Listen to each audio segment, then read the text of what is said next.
Olá, pessoal. Sou Eric Faro. Muito obrigado pela presença de todos vocês.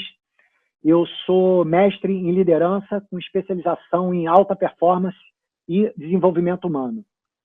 Hoje estou aqui com a Cris Borg, a maior lutadora de todos os tempos, e um grande amigo e convidado especial nosso, Cobrinha. Fala, Cobrinha, tudo bem? Tudo ótimo, Eric. É um prazer tê-lo aqui conosco. Muito obrigado pela tua presença. E eu queria te pedir, Cobrinha, para você fazer uma apresentação de quem você é. Para que as pessoas te conheçam como pessoa e como o maior lutador de todos os tempos, peso por peso.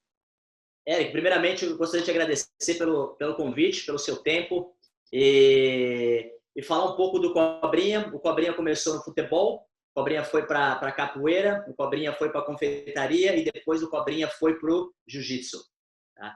Então, o que o Cobrinha conseguiu, né, fazer o Master, que é, na verdade, tentar juntar um pouco de cada coisa e, na verdade, transformar isso num sistema. Eu falo que isso aí, na verdade, é recipe, que eu trouxe também lá que é a receita do sucesso. Né? Isso eu falo, quando eu vou falar alguma coisa assim, eu sempre falo, essa é a minha receita do sucesso, que foi o quê? Primeiro, meta, necessidade, foco, determinação, paciência. E às vezes as pessoas não entendem de algumas coisas, por exemplo, a paciência, né? Paciência por Cobrinha. Por que a paciência? Porque muitas das vezes você vai ter a tua meta, você vai trabalhar muito, mas a paciência é para que te dá o norte, para que você chegou no momento, você não conseguiu, né, atingir aquela meta, não tem problema nenhum, vamos voltar atrás, vamos continuar com o nosso foco, só vamos mudar um pouquinho a nossa estratégia, o foco continua, mas a paciência, ela é fundamental, porque muitas das vezes você vai trabalhar duro, você vai fazer o que tem que ser feito, mas não vai conseguir o seu objetivo. E aí vem a paciência. Então, foi mais ou menos isso que eu consegui tirar, né, dessa carreira minha, que eu considero uma carreira de sucesso como atleta, e também hoje, né, sendo coach, né, e tendo a minha própria academia em Los Angeles também. Eu venho aplicando a mesma coisa, todo esse sistema na academia também, para que a minha academia possa ser uma academia de sucesso, e tem sido uma academia de sucesso. Nasci em Londrina, me mudei para São Paulo com 2 anos de idade, e depois, né, com 5, 6 anos eu me mudei para São Carlos, interior de São Paulo. E lá foi aonde, né, eu conheci o jiu-jitsu, né, onde eu estava dando aula de capoeira. Quantos anos você tinha, Cobrinha? Quantos anos você tinha quando você começou o jiu-jitsu? Quando eu comecei o jiu-jitsu, eu tinha 20 anos. 20, né? 20. Foi por volta dos anos 2000, correto? Correto. Perfeito. Correto, mas eu fiz uma coisa importante, porque assim, as pessoas falam assim, mas Cobrinha, você começou no jiu-jitsu, mas você foi muito rápido no jiu-jitsu, aprendeu muito rápido, né? Eu peguei minha faixa preta com 5 anos, mas a capoeira, ela me preparou para isso. Sim. Né? Os 14 anos que eu fiz de capoeira, ela me preparou, né, para que eu pudesse pegar minha faixa preta em 5 anos. Mas aí quando eu comecei no jiu-jitsu, como eu estava explicando, eu fazia só de sábado e domingo, no final de semana.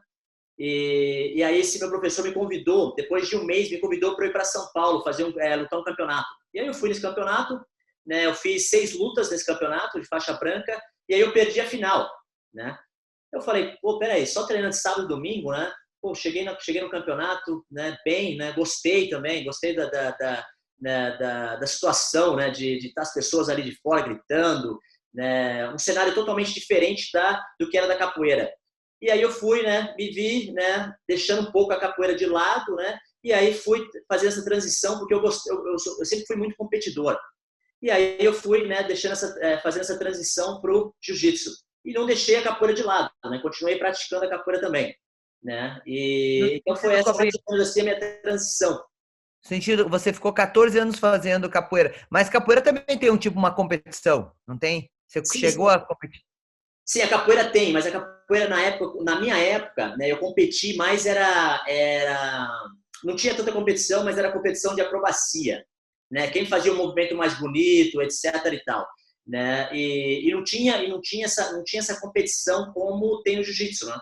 Que é todo final de semana, tem essa competição, é diferente, né? Uhum. Muito bom, muito bom. Deixa eu te fazer uma pergunta. Por favor. Você começou com futebol, Certo? passou para capoeira, terminou no jiu-jitsu. Certo. Quando que começou o sentimento? Quando que você começou a ser chamado para ser um atleta profissional? Isso aconteceu de uma forma natural ou foi intencional? Não, Eric, na verdade, assim, primeiro, deixa eu só te falar um pouquinho da confeitaria também, porque tudo para mim na minha vida aconteceu muito pela necessidade.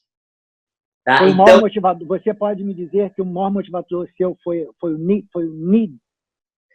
Necessidade.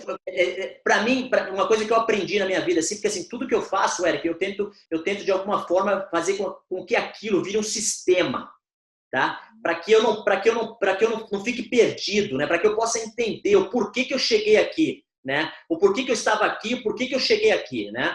Então eu tracei uma meta, mas como é que eu cheguei nessa meta, né? Então eu gosto de fazer isso e gosto de criar os sistemas. Então, o que eu fiz? Né? Eu entendi que, para mim, era necessidade. Eu tive a necessidade porque eu, com 18 anos, engravidei uma ex-namorada minha. Certo? Então eu tinha que fazer a coisa acontecer. Né?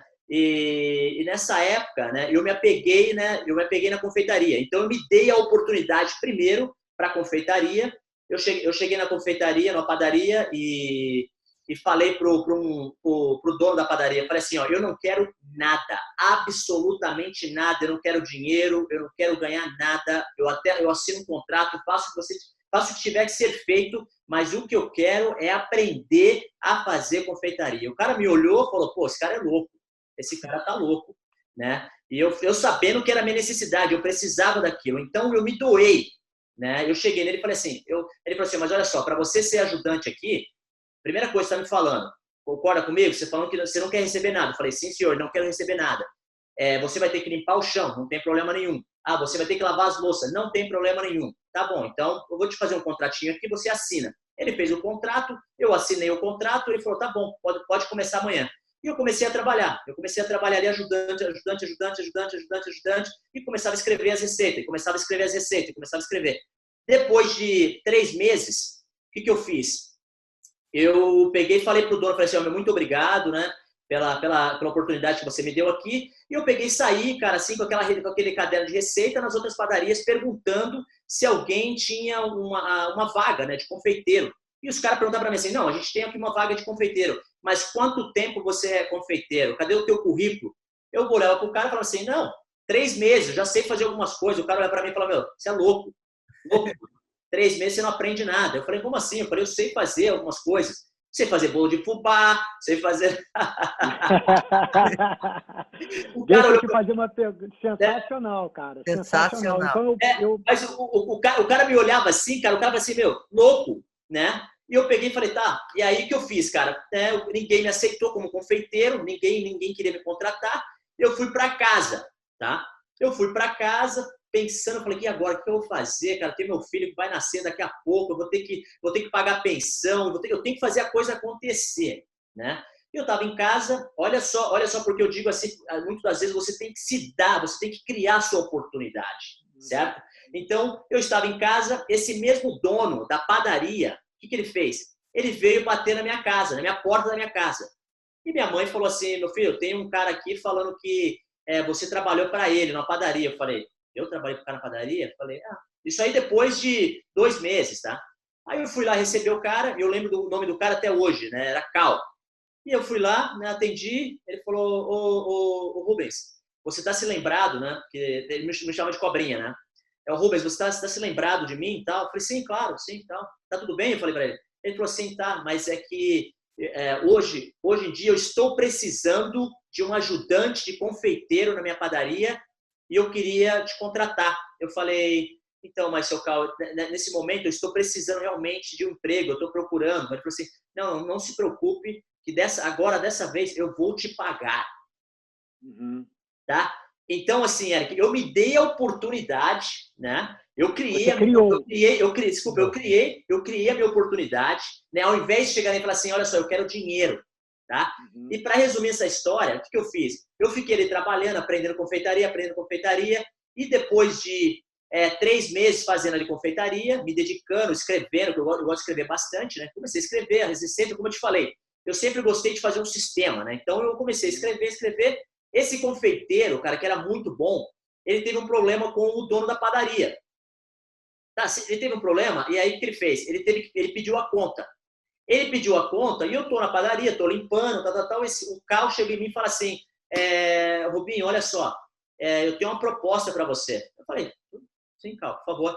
Então, aconteceu um probleminha, o confeiteiro, né, vamos chamar de Marcos, o confeiteiro Marcos, o chefe Marcos, ele saiu, ele pediu a conta, e eu preciso que você me ajude aqui até eu conseguir um outro confeiteiro. Eu quero que você, amanhã, faça toda a produção de confeitaria. E eu, né, querendo aquela oportunidade, né, continuando criando aquela minha oportunidade, eu falei para ele assim, na hora não pensei em 2 vezes falar, sim, eu faço.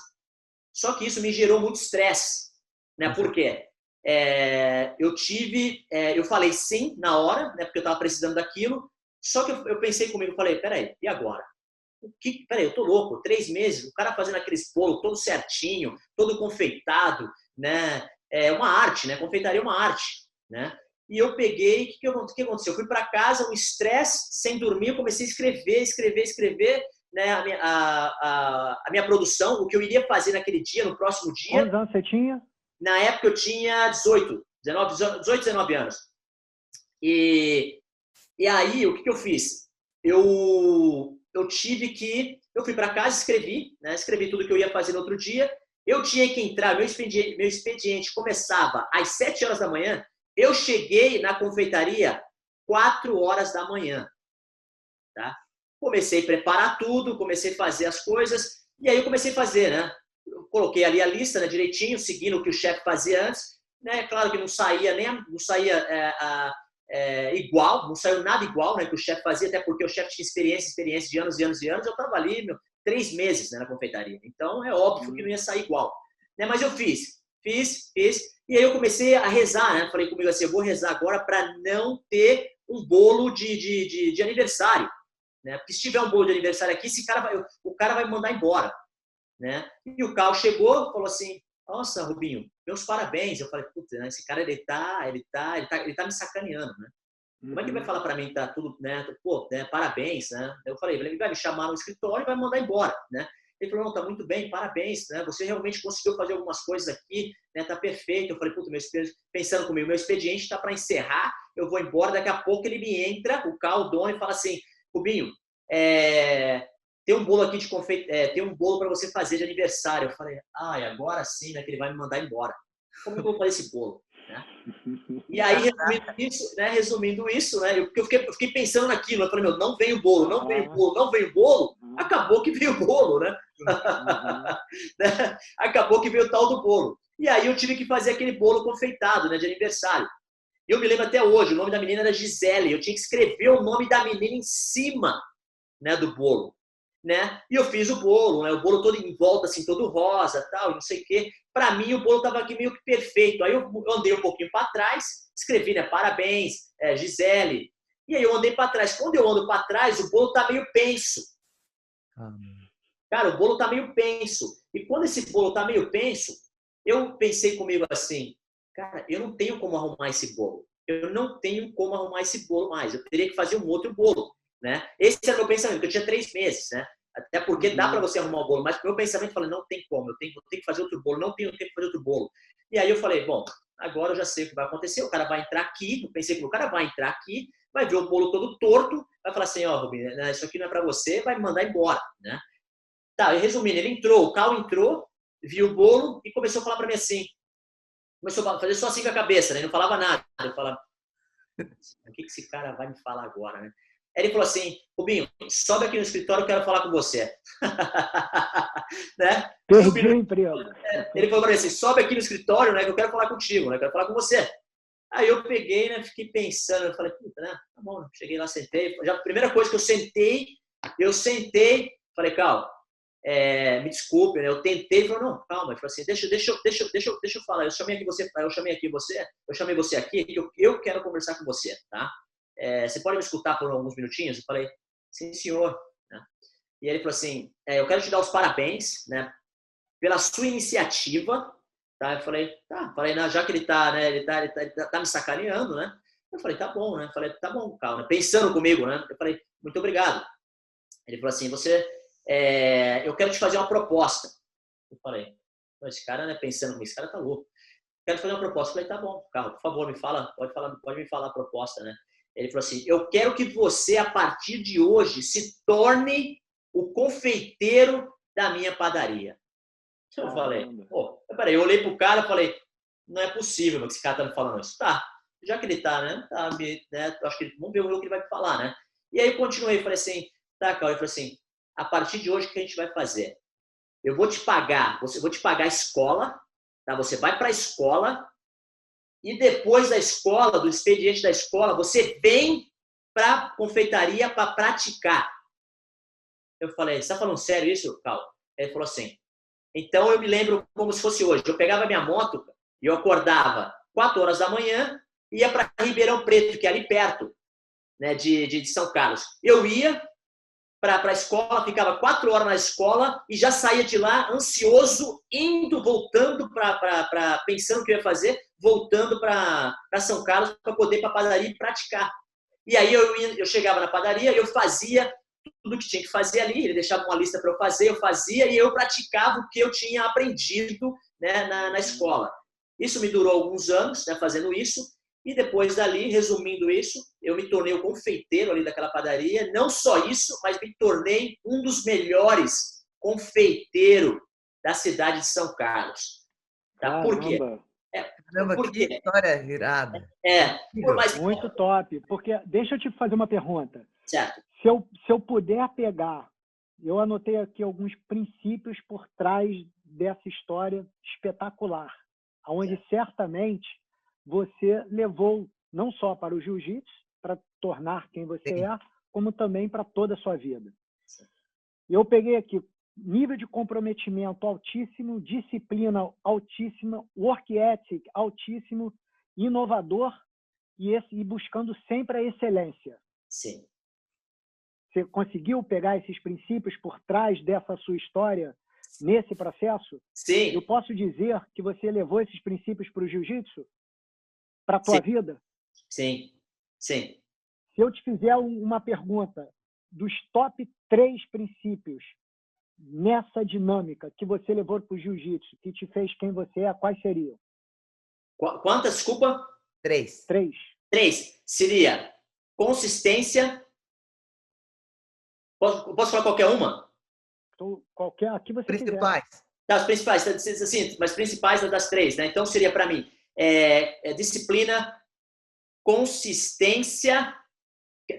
Eu vou falar mais uma, tá? Falar 4, pode ser 4? Pode ser 4? Pode, fica à vontade. Aqui é só para dar um direcionamento, um parâmetro, porque o meu ponto aqui, Cobrinha, é para as pessoas que estão nos assistindo, como eu te falei, o objetivo principal desse nosso bate-papo é, através de histórias espetaculares como a tua, nós passarmos princípios que podem ser aplicados por qualquer pessoa, seja um atleta amador, um atleta profissional, um empreendedor, um executivo de altíssimo nível ou uma dona de casa. Qualquer pessoa que queira trabalhar e realizar sonhos e projetos em suas próprias vidas, basta elas entenderem que existem princípios que norteiam o processo decisório, a tomada de decisão e o comportamento de indivíduos, de atletas profissionais altamente bem-sucedidos, como você e com a Cris, que pode ser aplicado em qualquer situação.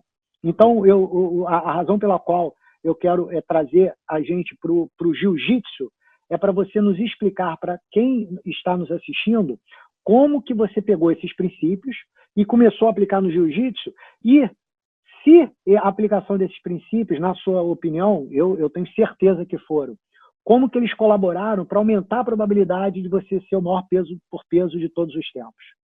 Como que é essa? Porque é importante que as pessoas entendam que a sua experiência com o futebol, a sua experiência com a capoeira, a sua experiência na padaria, as suas experiências de vida te fizeram quem você é, te fazem quem você é e traz toda essa bagagem para aplicar em qualquer situação. Porque quando a gente tem a awareness, a consciência de quais são os princípios que determinam o nosso processo decisório, as nossas escolhas, as nossas ações, os nossos hábitos, a gente eleva o nosso nível de consciência e aplica esses princípios, onde quer que seja. Então, fala um pouquinho para a gente, e a Cris vai me ajudar nisso, sobre um princípio muito importante que você tem citado bastante aqui e me chamou muito a atenção, que é um dos seus maiores motivadores é o need, é a necessidade, e com a necessidade, um byproduct, um produto natural da necessidade, é a habilidade, ou seja, é um princípio que ele pode ser desenvolvido, a habilidade de praticar a resiliência. Então, necessidade e resiliência são dois princípios que me chamaram a atenção e eu quero aprofundar um pouquinho mais e a Cris vai estar te fazendo algumas perguntas específicas, porque, como você, eu tenho participado dos últimos dois camps, não é, Cris? Dos últimos 2 camps com a Cris e a gente trabalha muito nessa questão da resiliência. Cris, o que você tem para dizer para todo mundo que está nos assistindo? Conta um pouquinho da sua história, como que você aplica esse princípio tão importante da resiliência para vencer, para chegar onde você chegou e para continuar vencendo as suas batalhas.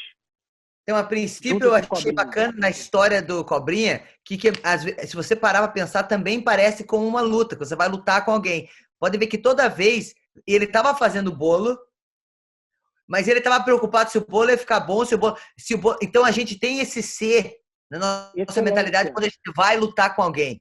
Tá, mas se o cara for assim, se o adversário for assim, a gente vai fazendo um monstro dentro da gente. Que ele já achou que o cara ia levar ele pro escritório e mandar ele embora. Né, na verdade? E na luta, muitas vezes a gente vai lutar e a gente faz um monstro que nem é um monstro que você vai lutar, né? Só que você faz muito mais do que a pessoa é, né? Uma das coisas que eu gosto de trabalhar, né, na verdade, no profissional mesmo, é estabelecer metas, né, para você alcançar o teu objetivo, né, focando no treino, porque se você tem as metas, você tem como focar, você tem um objetivo, disciplina. Daí você faz você trabalha o seu físico, o seu mental. E eu queria fazer uma pergunta, qual o trabalho, Cobrinha, que você faz para você ter um jogo mental para sua luta? Né? O que você tirou dessa tua história, né? Incrível essa história, mas o que você tirou para a luta? Por exemplo, você estava já preocupado que o bolo estava torto, né? Então você vai lutar também e você constrói um adversário às vezes muito maior do que você vai lutar, né?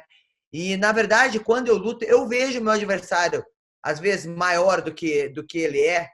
Eu faço isso, mas isso me traz disciplina, me traz acordar cedo, me levanto todos os dias. Então, eu até gosto. Não gosto de pensar que o meu adversário não é bom. Não, eu faço ele um pouco melhor do que ele é, porque isso faz eu acordar todos os dias de manhã, treinar, me focar, treinar muito mais, muito mais. Porque se você pensar que ele não é muito bom, você não vai dar o teu melhor, você não vai dar a tua excelência. Eu queria perguntar para você qual seria o seu método que você faz para mental, para você trabalhar para uma luta.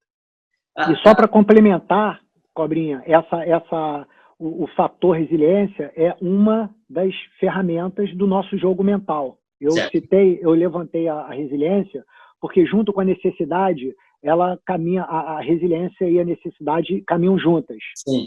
Então, para a gente entrar nesse processo, quando a gente traz para a luta essas ferramentas do jogo mental, aí entra nessa fase que a Cris mencionou, de quanto mais clareza, por isso que eu te perguntei, quando que você começou a ter a visão, não, eu quero ser um lutador profissional. Quando que você começou a ter essa clareza? Porque com clareza você tem o comprometimento, a disciplina, o foco necessário para estabelecer os objetivos e metas para aumentar a probabilidade de você alcançar seja o que você queira. Certo. Então, como a Cris falou, como que você trabalha essa questão dessas ferramentas do seu jogo mental e estratégico que você trouxe do futebol, da capoeira e dessa experiência na padaria? Eric, então, assim, eu acho, primeiro, assim, como você falou agora, é muito importante, né?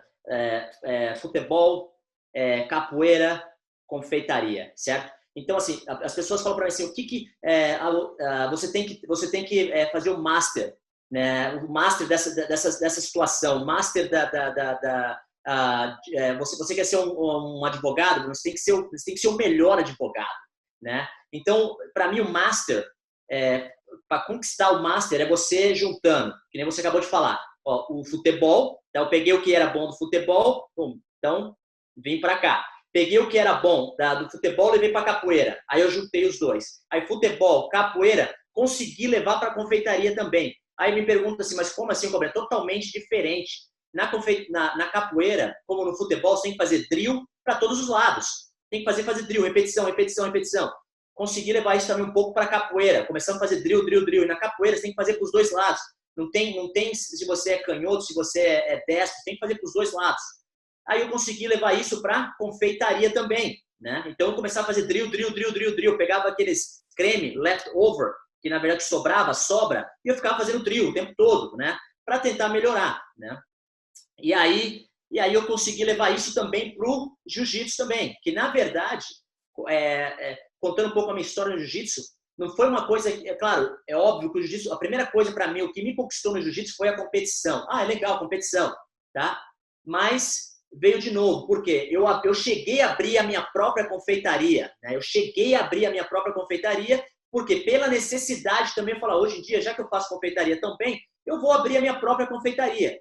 Eu abri a minha própria confeitaria, e a minha própria confeitaria é um sucesso, mas eu não sabia empreender.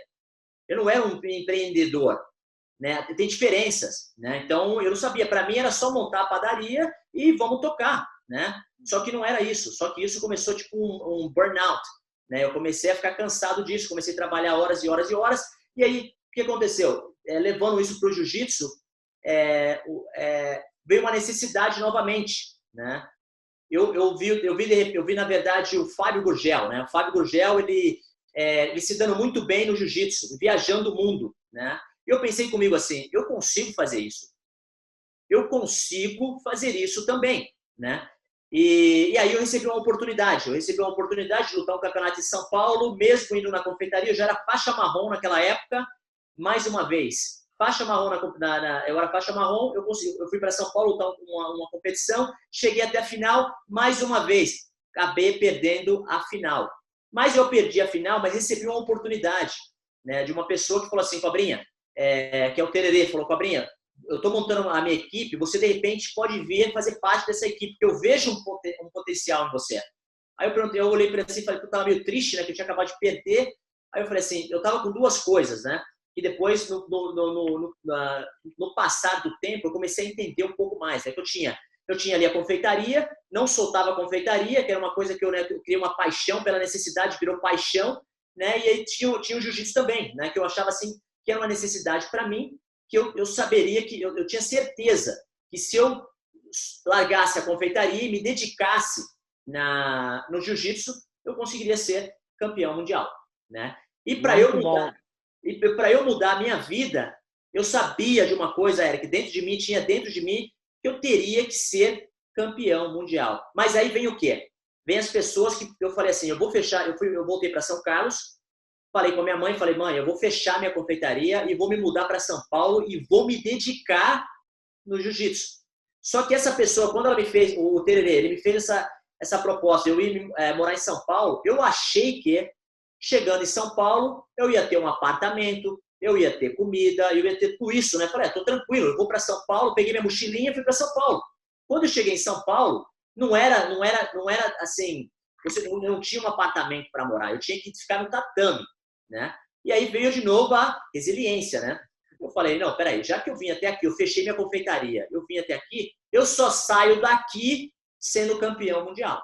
Porque eu sei que se eu sair daqui de novo, assim, Cobrinha, mas você gostava do jiu-jitsu? Sim, eu gostava do jiu-jitsu, mas era uma necessidade, como saiu da confeitaria, para sustentar o meu filho, como também da padaria, do jiu-jitsu. Eu pensei comigo, se eu conseguir ser campeão mundial, eu vou conseguir mudar a minha vida, a vida da minha família e a vida do meu filho também. Olha isso, né? Então isso aí, na verdade, foi por uma necessidade. Depois que eu comecei a entender mais a filosofia do jiu-jitsu. Tá? Muito interessante.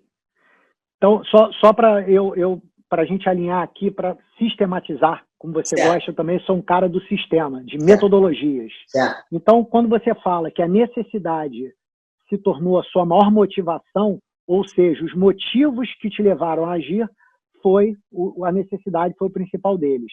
E quando você fala que você só sai daqui quando eu quero ser o campeão mundial, isso me remeteu a quando você, focando no processo, com comprometimento, disciplina, resiliência e excelência, você se tornou o melhor confeiteiro? Sim, confeiteiro. O melhor confeiteiro da tua região. Então, isso é um processo que se tornou natural, porque eu quero deixar claro aqui para quem nos está assistindo que, por mais que você teve a necessidade que te motivou a ser o campeão mundial, você já estava trazendo os princípios necessários que devem ser aplicados todos os dias da tua vida para aumentar a probabilidade de você ser um campeão. Porque todo mundo quer ser campeão, mas poucos estão dispostos a fazer o que é necessário todos os dias para se tornar um campeão. Então, esse é o diferencial que eu quero trazer aqui para a gente clarear para as pessoas que estão nos assistindo, que esses princípios,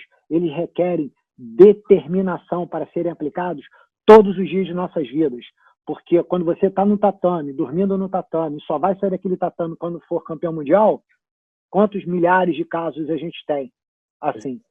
Exato. Eric, aproveitando, por exemplo, quando eu me tornei campeão a primeira vez, eu entendi que isso era um sistema, certo? Eu vim entendendo que isso era um sistema, a necessidade. Eu ganhei a primeira vez, coloquei como necessidade novamente, para aplicar todos os princípios, que seria disciplina, constância, foco, determinação, paciência e a necessidade de novo. Então, eu vinha com isso para fazer com que isso se tornasse parte do Cobrinha. E isso se tornou parte do Cobrinha, é parte do Cobrinha até hoje. Tudo que eu quero conquistar na minha vida, eu coloco como necessidade. Entendi. Porque, só para reforçar top isso que você está falando, porque de uma forma técnica, o que você está me dizendo é que o seu processo decisório, a sua tomada de decisão, ela é norteada de uma forma já automática por esses princípios. Exato. Porque baseado nas suas experiências que você já teve no futebol, na capoeira, na padaria, se tornando o melhor, sempre no que você fez, porque você sempre... Não pelo que eu entendi, você queria competir não pelo fato de competir, mas para provar para você mesmo que você pode ser o melhor. Exatamente. É uma diferença enorme. Exatamente. Sim. Então, para esse ponto específico, eu quero trazer a Cris, porque ela tem um ponto muito interessante em relação especificamente à resiliência, com o que eu passei. A experiência que eu tive com ela foi uma das mais dramáticas da minha vida. Foi quando eu vi pela primeira vez na minha vida a Cris perdendo peso na última luta dela. Cris, fala um pouquinho da resiliência, porque eu tenho certeza que esse princípio é muito importante para o Cobrinha também, e eu vou querer escutar mais um pouquinho do Cobrinha sobre esse fator específico, para que ele passe, para quem não está assistindo, o quanto é importante você desenvolver essa habilidade na nossa vida. Então, na verdade, o Cobrinha, ele fala que o desafio dele, na verdade, a princípio que motiva ele seria ele precisar, uma necessidade, né? Necessidade. Para mim, na verdade, na minha carreira do Cobrinha é meio parecida, porque eu comecei também fazendo corrida, depois eu joguei handebol e fui parar no meio da luta do nada. E eu também queria me tornar melhor, então eu treinava o dia inteiro. E sabendo que eu não sabia nada, só tinha um preparo físico ali, mas não sabia nada tecnicamente. Mas eu vejo que, na verdade, a minha fé, né? Eu acho que o princípio era a minha fé. Quando eu estou ali perdendo peso, é minha fé, o que eu quero passar, né, para todas as pessoas ali, que se ela tiver disciplina e tiver vontade, né, e dar o melhor dela, não tem como dar errado, né? É isso que eu tenho, não tem como dar errado. Então, quando eu entro para uma luta, por exemplo, eu tento treinar, eu treino tudo o que eu tenho que treinar. Se eu tiver que acordar 5 horas da manhã para correr, 4 horas eu vou, e eu sei que quando eu estou treinando, meu adversário está dormindo, e eu tento fazer o mais que eu possa fazer, porque eu sei que quando eu entrar dentro do octágono ou entrar num tatame, eu sei que eu dei meu 100%. Que se eu ganhar ou perder ali, tá tipo, na mão de Deus ali, mas se eu ganhando ou perdendo, eu sei que eu dei o meu melhor, e que se eu perdi, se eu ganhei, foi consequência, mas que eu não vou ter a desculpa depois. Poderia ter feito aquele treino que eu não fiz, poderia ter treinado que eu não treinei. Então, acho que o foco, a princípio, o que me move todos os dias é minha fé. E a partir da minha fé, eu sei que não é só a fé que vai me levar onde não é só eu sentar, me ajoelhar, orar e pedir. Eu tenho que pegar o pontapé inicial, né? Eu tenho que lutar por isso, né? Eu tenho que conquistar, né? E é um conjunto que vai levar você no seu objetivo, né? Fazendo as suas metas. Eu estava perguntando, e daí eu não entendi como que você queria fazer a pergunta, Eric. Como se fosse não, a exatamente resiliência isso. dele. A resiliência, porque, na verdade, só para a gente contextualizar o Cobrinha. Cobrinha, como eu te falei, eu estou fazendo analogia com método, com DNA. Então, se eu pegar a tua história, quando você teve a visão, ou insight, que é aquela visão que vem de dentro, bom, o que eu tenho que fazer para ser o meu melhor? Eu já identifiquei que a necessidade me motiva. Quando a necessidade me motiva, eu tenho maior nível de comprometimento, maior nível de disciplina, maior nível de foco, maior nível de resiliência, o maior nível de perseverança, aumentando a probabilidade de alcançar o objetivo desejado. Nessa linha de raciocínio, uma vez que a gente já tem esses princípios enraizados, a gente está, como a Cris muito bem falou, a gente está pronto para o próximo passo. Porque, no caso da Cris, a fé dela deixa ela preparada para o próximo passo. O que eu quero da minha vida? Eu quero ser a melhor lutadora de todos os tempos. Aí a gente passa por um processo técnico, que é clarear a visão, estabelecer uma missão específica para ser cumprida, identificar esses valores que nos motivam. Para quê? Para que a gente possa estabelecer estratégias, objetivos e metas, criando um plano de ação para criar a nossa rotina. Uhum. Dentro dessa rotina, aumenta a probabilidade, quando a gente tem essa clareza toda, de a gente alcançar o estado de fluxo, de flow, que é o que vocês fazem naturalmente quando a Cris está no octógono, quando você está no tatame. Então, para chegar nesse estado de flow, existe todo esse sistema, uma metodologia para aumentar a probabilidade de você fluir, aumentando assim a probabilidade de você vencer seus desafios. No caso da Cris, é a fé. É a fé que dá essa... Porque no dia que você não quer treinar, tem dia que você, cara, não quero, não. I gotta go. I'm gonna do it. I'm gonna do it. Tô indo pro treino. Então, são esses detalhezinhos que fazem a diferença em atletas como vocês, que aumenta o grau de resiliência. Porque quando você não quer treinar, não é todo dia que a Cris, eu tenho certeza, e você, ou esses atletas de ponta, todos os dias, 365 dias do ano, cara, hoje eu vou treinar muito, 8 horas por dia, o melhor dia da minha vida. Não é, isso não é realidade, não é realizável. Não é uma meta realizável. Você não pode estar confortável também, Eric, né? Exatamente. Porque, na verdade, a minha carreira, eu fiquei um tempão campeão, até todo mundo fala, o que te motiva? Né? Porque, a princípio, é necessidade. Aí você começa a ganhar as coisas tal, e consegue viver melhor, ajudar as pessoas ao redor. Aí você vai ficando mais confortável. Você não pode ficar nunca confortável. A partir do momento que você fica confortável, por isso, eu vou sair daqui, eu tenho minhas lutas, estou indo lá para a África, fico totalmente diferente, não é confortável, estou num lugar diferente. Então, acho que quando você muda, você não pode estar confortável. Quando você está confortável, você relaxa, então não dá para relaxar. Então, você tem que buscar e buscar e buscar. Acho que é muito importante isso também. Às vezes, as situações que você está, se você estiver confortável, você tem que estar desconfortável para você se movimentar. É a gente, é o ser humano, né?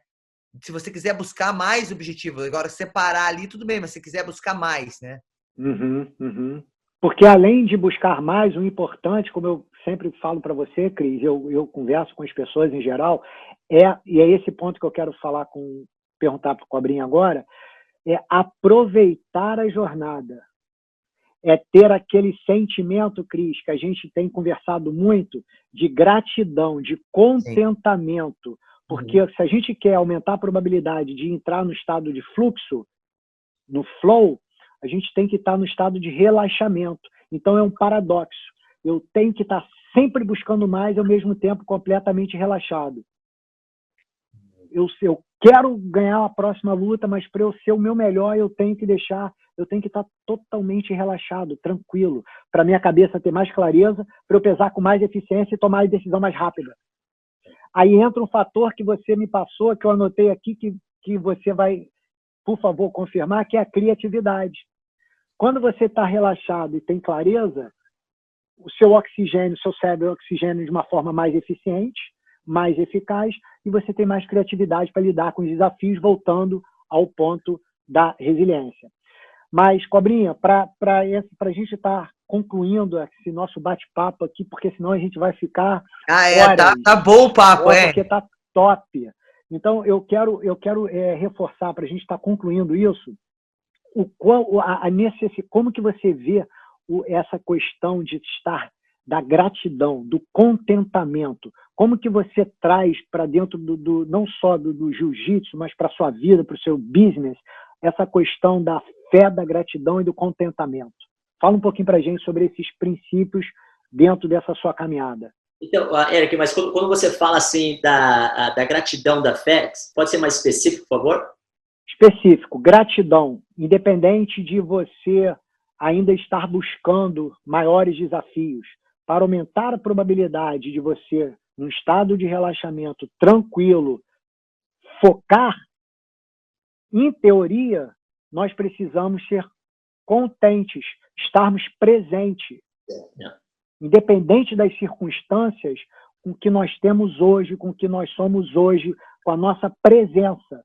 Não é o ideal, em teoria, para a gente aproveitar ao máximo a nossa jornada, é não estarmos presos no passado, não nos preocuparmos pensamentos, sentimentos e energia com o futuro e ter a capacidade e a habilidade de estar completamente contentes, gratos no presente para, com excelência, darmos o nosso melhor.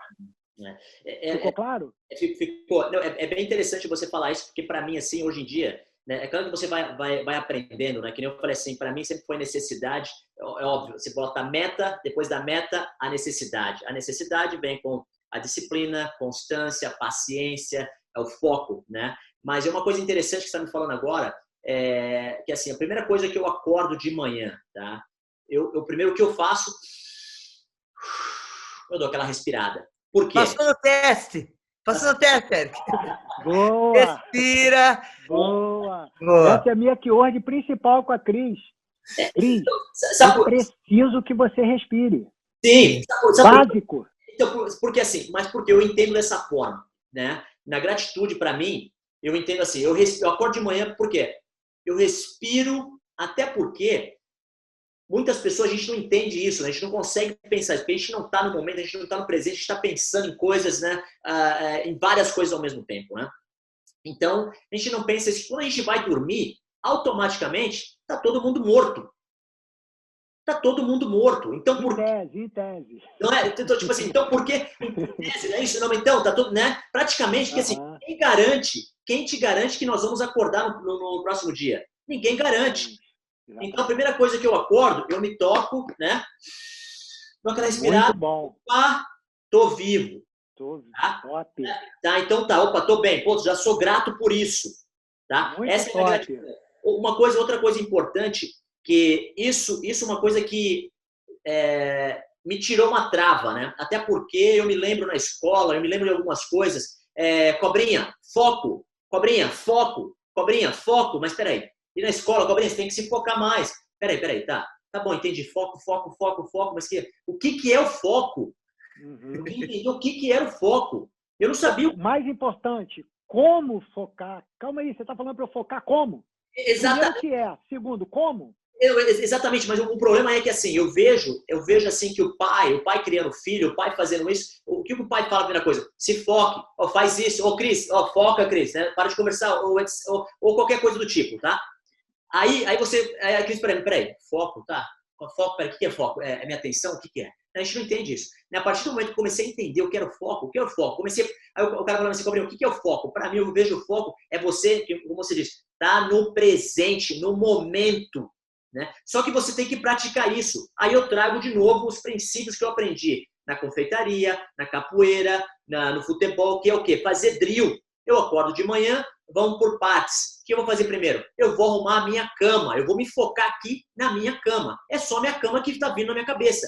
Eu não estou pensando na minha aula que eu tenho que dar. Eu não estou pensando que eu tenho que treinar. Eu não estou pensando em nada. Então, shut down e vamos focar aqui na cama. Tá, vou depois para o banheiro, vou escovar os dentes, o que seja, eu vou focar naquele momento, eu vou estar naquele presente. E aí o que acontece? Eu começo a fazer esses drills. né? E aí funciona muito, né? Me ajuda muito. E aí o que eu faço? Hoje em dia, né, como eu estou saindo mais da competição, eu estou como mais coach, né? Então, o que eu estou fazendo? Eu consigo passar esse sistema para os meus atletas também. Né? Como também a Cris me fez uma pergunta bem interessante, né? Que ela falou assim, Cobrinha, como é que se prepara o teu mindset? Né? Como é que você consegue se preparar para a luta como você se preparava antes? Né? Eu faço da forma, Eric, que você está falando aí.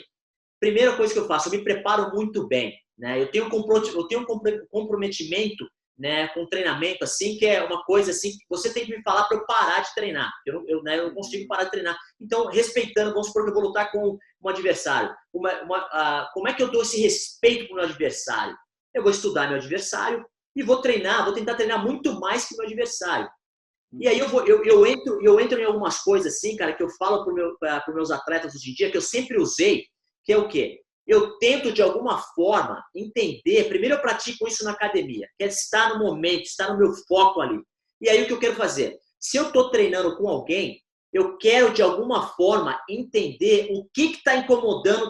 Vamos dizer que eu estou treinando com o Eric, tá? Eu quero entender o que incomoda o Eric ali. O Eric está impaciente comigo? Opa, já peguei uma. O Eric está bem impaciente comigo. Tá? Então, o que eu vou fazer? Eu vou continuar jogando para esse lado aqui, que o Eric vai ficar impaciente.